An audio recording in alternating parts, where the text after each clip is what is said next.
बहुत पहले की बात है। एक गांव में दो किसान रहते थे, जिनका नाम बिरजू और सूरज था। बिरजू और सूरज बहुत ही ज्यादा अमीर थे। उन लोगों का बहुत सारे गाय, बैल और बहुत सारे खेत भी थे। लेकिन ये दोनों इन सब चीजों से खुश नहीं थे। उनको और ज्यादा अमीर होना था। उनको बहुत सारे धन, दौलत और खेत चाहिए था। मैं इन सब चीजों से खुश नहीं हूं। मुझे और ज्यादा धन, गाय और ज्यादा अमीर होना है। उनके घर के पास में ही एक गरीब किसान रहता था, जिसका नाम कमल था। कमल का एक प्यारा सा गाय और छोटा सा खेत था, लेकिन फिर भी वो बहुत ही ज्यादा खुश था। कमल सोने से पहले रोजाना भगवान से प्रार्थना करता था। आपका बहुत बहुत शुक्रिया। आपने मुझे खाने के लिए खाना, पहनने के लिए कपड़ा और रहने के लिए एक मकान दिया। साथ ही आपने मुझे इतना सुख में रखा। सब कुछ सही चल रहा था, लेकिन एक दिन बिरजू और सूरज उस गरीब किसान के घर में आते हैं। हम तुम्हारे गाय को खरीदना चाहते हैं। ये रहा तुम्हारे 25 सोने का सिक्का।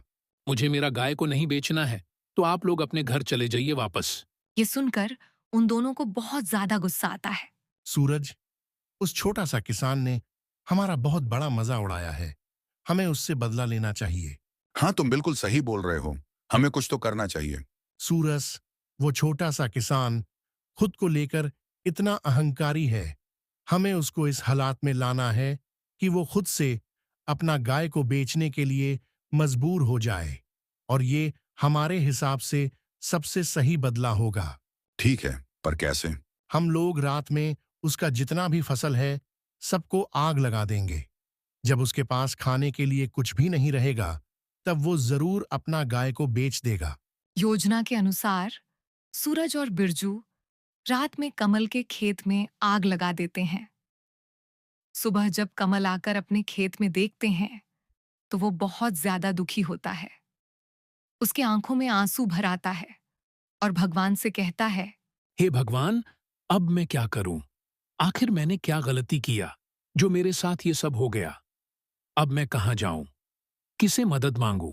कमल दुखी मन से अपने घर लौट जाता है। अरे लक्ष्मी, सब कुछ बर्बाद हो गया। न जाने किसने हमारे खेत में आग लगाई और सारी फसल खत्म हो गई। अब मैं गाय को क्या खिलाऊंगा? एजी, आप ज्यादा चिंता ना करो, ऊपर वाले सबको देखते हैं। अब देखना सब कुछ ठीक हो जाएगा। हाँ लक्ष्मी, सब कुछ बस पहले जैसे हो जाए, यही मैं चाहता हूँ। वो एक हफ्ते तक बहुत दुखी रहते हैं, लेकिन एक हफ्ते बाद भी सोच नहीं पाता कि वो क्या करे। एक हफ्ता हो गया। मेरे पास अभी खुद के साथ गाय को खिलाने के लिए भी कुछ नहीं है। अगर मैं इसको खाना नहीं दूंगा, तो ये बीमार हो जाएगा। इससे अच्छा मैं इसको बेच देता हूँ। कोई इसे लेकर अच्छा से रखेगा तो सही। दूसरे दिन वह अपने गाय को लेकर बाजार की ओर चल पड़ता है। रास्ता में चलते चलते सोचता है। ये रास्ता तो लुटेरे से भरा हुआ है। अगर रास्ते में मुझे लुटेरे ने लूट लिया, तो फिर मैं क्या करूंगा? मेरे पास बचा खुचा जो कुछ भी है, वो सब तो वो लेकर भाग जाएंगे। ऐसा करता हूं, मेरे पास जो सोने का सिक्का है, वो मैं गाय के पॉकेट में छुपा देता हूं। ये सोचकर वो आदमी अपने सोने के सिक्के गाय के पॉकेट में डाल देता है। चलते चलते वो बहुत ज्यादा थक जाता है। इतना दूर में चलकर आया हूं। अच्छा हुआ कि रास्ते में कोई लुटेरे ने नहीं लूटा। लेकिन अब मैं बहुत ज्यादा थक गया हूं। ऐसा करता हूं कि मैं इस ढाबे में रुक जाता हूं। फिर कमल गाय को बांध देता है और वो दुबाबा में जाकर बैठ जाता है। तभी गाय का पॉकेट से एक सिक्का बाहर आता है, जिसे वो दुबाबा का मालिक देख लेता है और फिर सोचता है। अरे, गाय के पॉकेट से सिक्का निकल रहा है। ये कोई जादुई गाय होगा। ढाबा का मालिक लालच में आ जाता है और वो किसान का पास चला जाता है। क्या ये तुम्हारा गाय है? हाँ, ये मेरी गाय है। तुम इसे कहाँ लेकर जा रहे हो? मैं इसे बाजार लेकर जा रहा हूं, क्योंकि मुझे ये बेचना है। ये सुन मालिक लालची होकर सोचता है। शायद इस किशन को पता नहीं कि इसकी गाय जादुई है। ऐसा करता हूँ, मैं ही इस गाय को खरीद लेता हूँ। अभी तुम्हें कहीं पर जाने का कोई जरूरत नहीं है। मैं तुम्हारे गाय को खरीदना चाहता हूँ। बदले में मैं तुमको एक पूंछली सोने का सिक्का देता हूँ। क्या एक पूटली सिक्का? हाँ, कमल जानता था कि ये उस गाय का सही मूल्य नहीं है। फिर भी वो भगवान का आदेश समझकर कहता है। हाँ ठीक है, आप इस गाय को रख सकते हैं। फिर कमल सिक्का लेकर खुशी खुशी अपने घर लौट जाता है। ये तो बहुत सारे सिक्के हैं। इससे मैं बहुत सारा गाय और खेत खरीद सकता हूँ।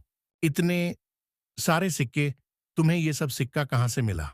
मैंने अपना गाय को बेच दिया और अब इन सब सिक्कों से मैं बहुत ज्यादा गाय खरीदना चाहता हूँ और उन लोगों के लिए खाना भी। इससे सूरज और बिरजू बहुत ज्यादा दुखी होते, क्योंकि उन्होंने बहुत ज्यादा मेहनत किया था अपनी योजना को अंजाम देने के लिए। लेकिन अंत में उनका योजना कुछ काम का नहीं रहा।